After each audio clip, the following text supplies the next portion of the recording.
Published 10:55 EDT, the 16th of October 2017. Updated 12:05 EDT, the 16th of October 2017. Nicola Sturgeons, SNP government today warned it would veto flagship Brexit laws without new concessions on devolution.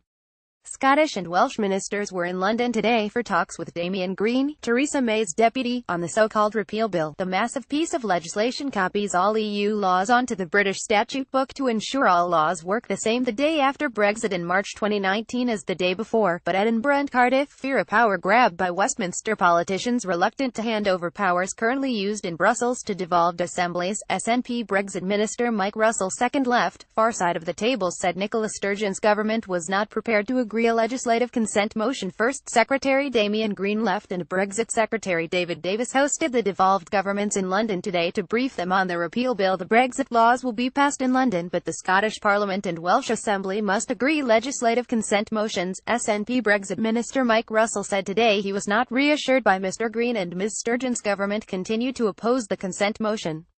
He said, however, we remain unable to recommend the Scottish Parliament consent to the EU withdrawal bill as currently drafted and will not be able to do so until the power grab is removed from the bill. I have and will continue to press for the amendments suggested by ourselves and the Welsh Government to be accepted, removing the power grab and providing a clear solution that respects devolution. The UK government has said it is necessary to bring powers back to Westminster before devolving them in order to develop common frameworks and prevent trade barriers being created within the UK.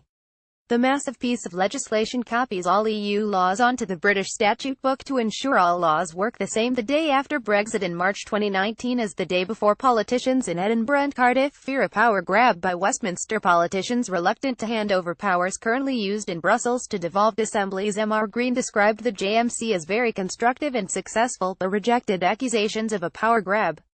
The First Secretary of State told reporters, I think you will see from principles that we have agreed today that talk of a power grab is now behind us.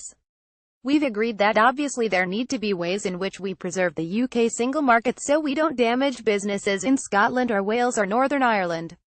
But also that we fully respect the devolution settlements, that we expect this to end with more powers going to the devolved administrations than they have had under the previous arrangement.